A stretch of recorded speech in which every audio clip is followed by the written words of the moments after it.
They say Filipinos aren't meant for basketball. I say let's prove them wrong. Many Filipinos think they can't make it in the big league. Though just like you, I was an underdog. But with heart and dedication, you can beat them all. Experience the games like no other. Catch the action live with Arena Plus and get rewarded with excitement. Push your passion to play. Plus more with Arena Plus.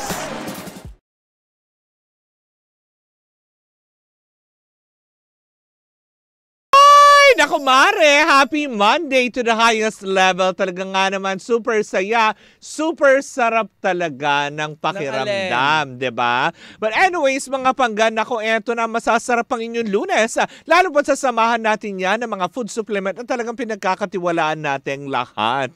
Tulad na lang ng MX3 capsules. Oh, ano ba meron dyan? Well, alam naman natin ang about MX3 capsules ay gawa sa dahon ng mangustin.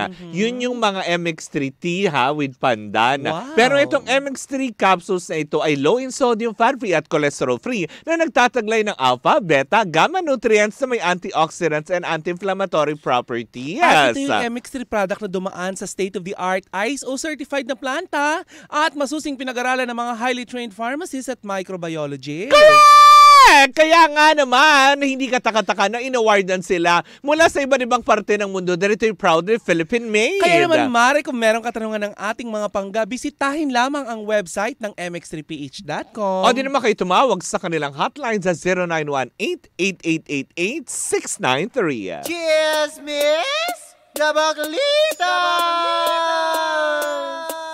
With Tita Cora and Kapitana Sisa.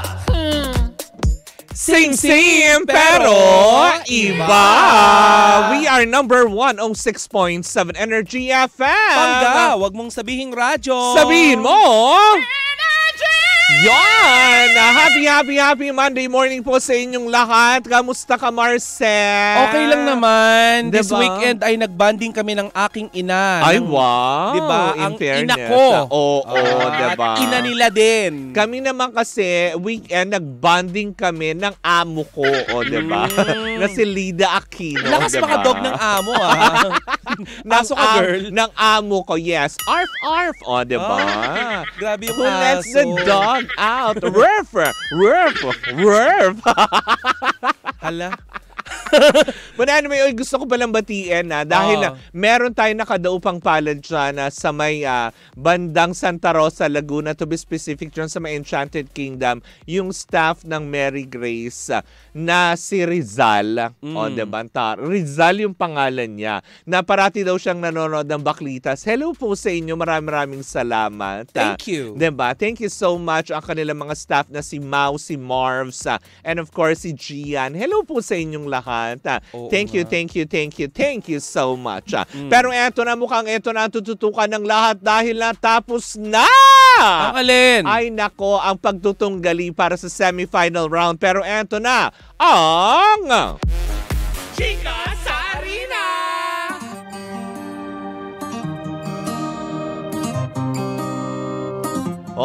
Diba na nakakaloka? Dahil talaga kagabi nga naman halos nagdiwang ang lahat ng mga fans mula sa Barangay Ginebra matapos silang makamit ang kanilang 4 na panalo kagabi sa laban nila with San Miguel Beermen, kung saan tinapos nila ang score na 102 against 99 ng SMB.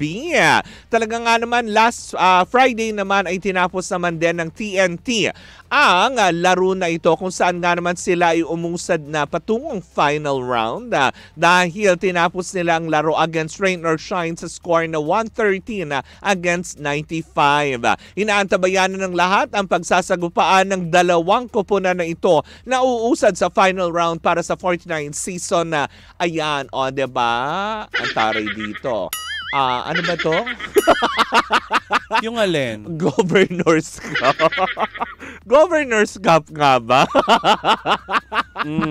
Nakakaloka. Ayan, oo, tama, diba? Ng PBA, kung saan nga naman inaantabayanan na mukhang magpapahinga muna itong linggo na ito dahil syempre aantabayanan ng lahat. Ang press conference na gaganapin sa dalawang koponan na magsasagupaan para sa final round kung sinong tatanghaling kampiyon para sa season na ito between Ginebra, San Miguel at TNT. Na nakakaloka. Mukha yata magsisimula daw ang naturang first game para sa final round na ito sa darating na October 26. Pero habang iniintay natin yan, mukhang excited na rin ang lahat ng mga fans mula sa NBA dahil magbubukas na ang bagong season ng NBA etong October 23 na. Diba? Na nakakaloka yan. Well, yan po muna mga kagapan sa mundo ng bola-bola. O diba? Ng bola-bola! Basketball, hindi ba? Kaya nga naman para sa iba pang kaganapan sa mundo ng pampalakasan, pasok, Tita Cora! Mag-uuwi si Alex Silverio ng silver medal mula sa 2024 Asian Triathlon para sa Cup Chiba sa Japan.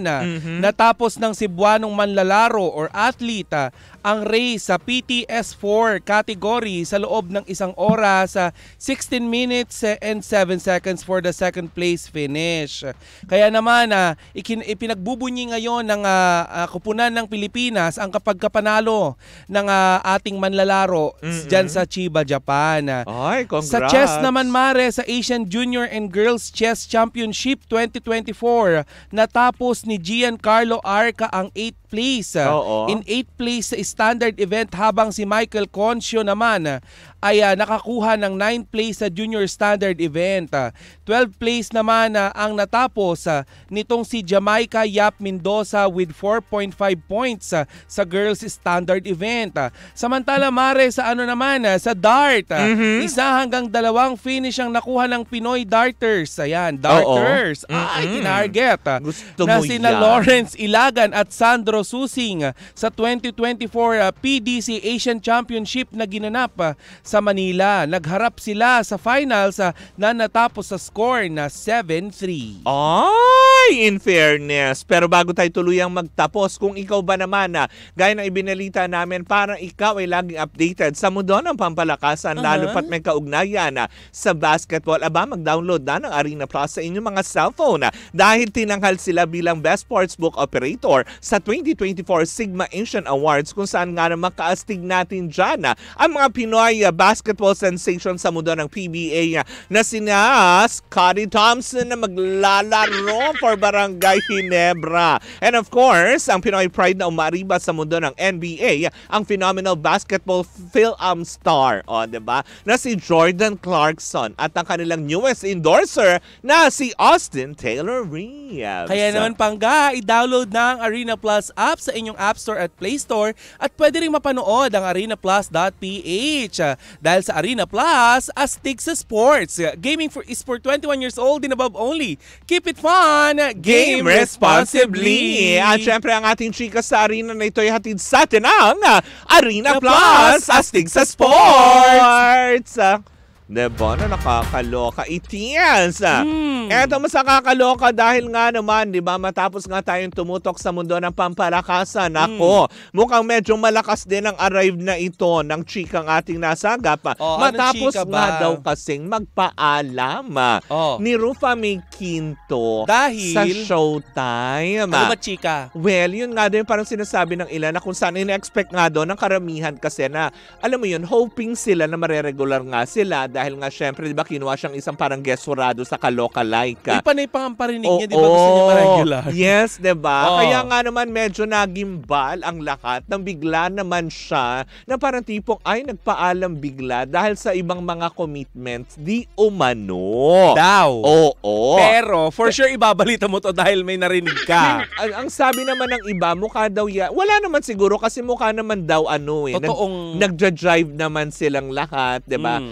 kumbaga yung relasyon niya with the Showtime host, 'di ba? Na kung saan nga naman kahit pa sabihin mo ang tagal niya nagpahinga sa showbiz, pero yung mga banters pa din talaga niya, yung mga banat niya, yun yung mga classic as Rufa May Quinto. At saka mahal siya ni Vice ganda. Correct, 'di ba? Tapos syempre sila Bella Padilla, alam mo yun, nakaka-close na rin niya. Kaya nga naman mabigat sa kanyang kalooban, pero siguro may mga kailangan siyang asikaso. Hindi natin alam, baka kailangan niyang bumalik sa abroad kasi alam naman natin residente siya ng Amerika, 'di ba? At saka pulis doon ang kanyang asawa. Baka kailangan alam mo yun, baka kailangan daw ng alam mo yun, nilang bumalik sa Amerika kasi usually 'di ba may mga lang yan, may mga parang due date yung visa. Due date? Ano yung pagkain? Ganun, expiration. Hindi, baka yung visiting visa nila dito sa Philippines, medyo siguro kailangan na rin nilang bumalik. Fulmaiso, pabalik. 'Di ba? Pero maasahan pa rin naman natin Kumbaga parang kumbaga may babalikan pa din naman si Rufa May Quinto at hindi naman yun dahil sa meron siyang nakasamaan ng loob, meron siyang mga ganyan. Walang ganon. 'Di ba? Na nakakaloka. Kaya nga naman happy ang lahat pero nalulungkot pa din kasi kung kailan nagkakaroon ng rapport ang alam mo yun, relasyon niya with Showtime host, with the Showtime ibang mga guest pa, is parang ngayon pa siya aalis, 'di ba? Kaya marami ang nasad. Marami nang hihinayang, Mari, lalo na dyan sa amin sa Pandakan, na ngayon ay nag-chat ngayon sa akin si Kuya Robert, na sabi niya, good morning Tita Cora, pag-greet naman po ang mahal kong si Ami ng happy birthday. Happy birthday, Ami! Nasaan na po yung bigas ni Tita Cora? Yeah. Hindi tayo nang hihingi. Siya po yun, hindi ako Ay, sige.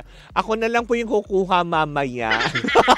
Hindi, sila nang hihinayang sila na mawawala si Rufa May Quinto sa It's Showtime. Kasi nga, kagaya ng sinabi mo, nakabuo na rin siya ng relasyon sa staff and host ng It's Showtime. Diba? Yung iba namang mga netizen, binibigyan ng pakahulugan kasi hodang pag may umalis, may nakagalit, may ganyan-ganyan. Walang ganun po. Walang nakagalit si Rufa May Quinto, pero bali-balita ko ay may gagawin itong isang project. Proyekto. Oo. Diba? Kaya nga naman hindi talaga din yan matanggihan na kung saan nga naman, syempre, baka naman din kailangan niyang, alam mo yun, kung ano yung priorities, diba? Yes. Na kung saan din naman din siya magkakaroon ng greener pasture. At saka sa mga ganyang edad ng artista, Mare, kailangan ang kanilang atupagin ay magkaroon ng maraming ipon. Correct, ng dahil trabaho. Oo, at saka dahil yan yung mga edad na kailangan na nilang mag-settle down talaga ng bonggang-bongga.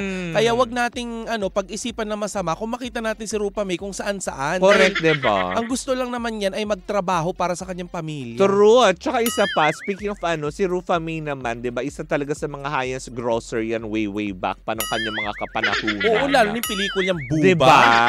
Talaga nga naman na masasabi naman natin na siguro talaga mas priority din niya siguro kung ano yung engagement for her family o kaya trabaho, diba? Alam mo, may napapabalita nga kasi kamakailan lamang ina-interview nga itong si Miss Gina Pareño. Na ano? Alam nyo ba na may mga kumakalat na chika na di umano ay magkakaroon daw ng part 2 ang Buba? Ay! Oo. Diba? Kasi di ba doon, maaalala nyo yung nanay ni, si Miss Gina Pareño. Di ba kung maaalala nyo, sinunog ni Buba yung bahay, tapos nagsasalita, di ba, walang yaka Buba, buhay pa ako. Di ba gumanon si Miss Gina Pareño? Tapos parang multumultuhan siya doon. Oo, di ba yung mga gano'n? Hindi kaya totoo ang mga chismis? Mali ba naman natin? Kung bakit lumalabas at lumulutang ngayon si Miss Gina Pareño? Sa bagay kasi uso naman ang sequel. Oo. Kung ang Hello Love Goodbye nga nagka-sequel. Oo. Bakit hindi bigyan ng pagkakataon yung mga talagang, alam mo yung pumatok na mga pelikula dati na muling buhay para ma-appreciate ng mga Gen Z at Gen Alpha. Diba? Hindi yung mga superhero na, diba? Nothing against sa mga superhero na nakapanty, pero kung sino-sino ang binibigyan ng role. Diba? Gusto ko yung nakapanty. Superhero na nakapanty. Diba si Inday Bote yun? Oy, hindi marangal ang itsura ni Inday Bote dahil nasa loob siya ng... wala siya. Nasa batya. Nasa batya. Oo. Paano siya naging Inday Bote pero ang hawak niya batya, no? Ang gulo din, Miss Maricel, Yung sinisip niya, diba, itlog ng itik para maging super Inday siya nun? Ano? Sip-sip ka ng itlog. Bakit? Ako sila din na nagpauso ng pagsip-sip ng itlog, no? Yung si Inday Bote noon. Para maging super Inday siya. So si Miss Maricel talaga ang unang sumipsip ng itlog. Correct. Siya talaga unang endorso ng balot. Balot kaya yung ano niya? Kasi diba? Itlog ng itik eh. Di balot. Diba? Diba? Ba't nila sinipsip? Pwede naman lang lagain muna. Hindi kasi may sabaw yun sa loob. Diba? Grabe, no? Pero yun nga lang. Diba? Kesa kung... Bakit naglalaro yung utak ko kagad sa sabaw? Sa unang itlog. Oo, kasi diba, usually ibang mga itlog, diba, ganun din naman, nagkakasabaw din naman. Diba? Lalo pat pag mainit yung panahon. Si Chang Ami kaya? Ano? Kasi ang dami nilang balot? itlog eh. Madami silang itlog na paninda. Yung itlog na binibenta nila, mapuputi yun. Yung itlog ng manok. Hindi, yung dala-dala ni Kuya Obet na itlog galing ng Iloilo. Gusto yun ni Chang Ami. Maalat yun na itlog for sure. Bumiyahi.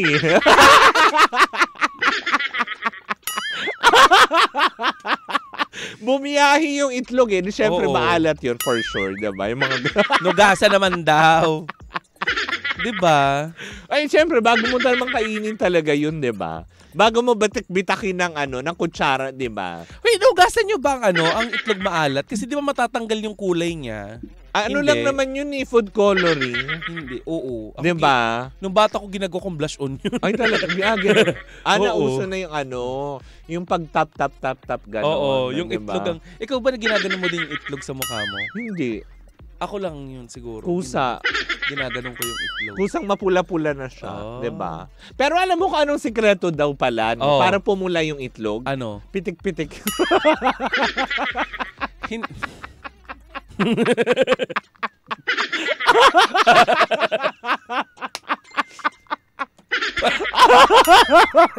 Paano? Hindi. Di ba yung manok na itlog? Di ba puti? Pitik-pitikin mo yun. Hindi kasi pain ng manok kapag pinitik mo itlog. Hindi, pag pinitik-pitik mo kasi yung puting itlog na ganon, yung kamay mo ang mamumula kasi di ba matigas yung shell nun? Yes. Masakit, Di ba? Ikaw ka, Presti, ng Makati, na ngayon ay nakikinig sa atin. Pinitik-pitik mo rin ba ang itlog? Hindi na natin ginali.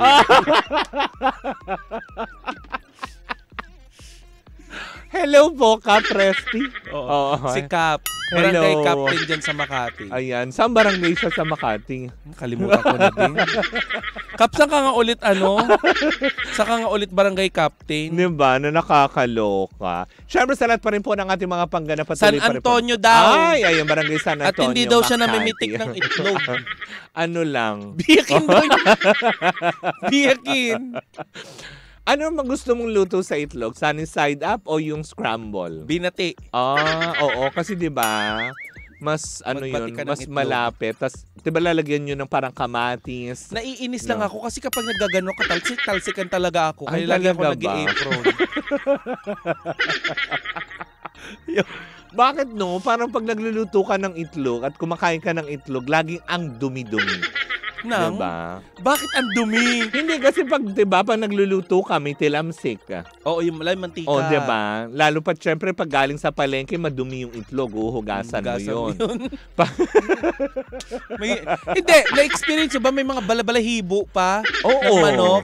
Kumakapit. Diba? Hugasan mo yun. Para hindi mo makain. Kasi kapag nakain mo yun, maano sa ngipin mo yung balahibo. Nga, ganun. Oo. Pag ngumiti ka, sasabihin na, ayan, taray naman. Kumain ka ng itlog, no? Kasi dyan pa yung balahibo ng manok. Nakaipit sa ipin. Pero turo pa may kinto, kung totoo man talaga na magbabalik ka ng Amerika, wag naman sana magtagal kasi mahal na mahal ka ng mga namin, tao. Diba? Na nakakaloka. Inaabangan namin yung mga hirit mo sa It's Showtime, correct, diba? Hindi, alis naklaruhan naman din na kahit papaano yung kanyang pag-alis ay walang kinalaman sa kahit anumang hidwaan or negativity. Kung hindi ito'y trabaho, kung bakit kailangan niyang magpaalam, diba? Nasabi nga niya, mamimiss ko kayo, maraming salamat, diba? Bakit parang yung pagmensahe ni Rufa Mido na maalam ng... Kaya, parang kumanaw naman ng Huwag naman ganun. Nakakaloka. But anyways, mga pangga, diba? kumain ng itlog every day. Oo, Once a day. Para hindi mawala sa showtime. Hindi. Diba? Nakakatulong yun eh. Diba? Everyday itlog is okay. An itlog a day. Wag niyong, alam mo yun, wag niyong masyadong Uy, wag masyado. Laruin. Kasi makulis. Ang paglalaro. Ang paglalaro. Ang mantika kasi, matalsikan kan. Lagain mo na lang para walang Correct. I-shoot diba? mo sa tubig yun. Ay nako, yun na lang. Hindi ka ginawin. Sige na, magpaalam tayo. But anyways, mga banggayan po muna ang usapang itlog. Si Rupa May. Hala, gulo na. May itlog si Rupa May. Oo, kung siya ang gaganap bilang Inday Boting. Di ba? Oo nga, Inday Boting. Correct, di ba? Yes. Go, go, go. Go, go, go, lipad na. Sipsipin ang itlog. Yes. Ganito. Gano. Ba't parang ako yung nangilo? But anyways, mga pagkamuli po ako po si Kapitana Sisa. Ako naman pong yung Tita Cora. And we are still same pero iba. Tuloy-tuloy pa rin po ang ating tugtugan. Siyempre dito po lamang yan sa number 106.7 Energy FM. Hangga, wag mong sabihin radyo. Sabihin mo!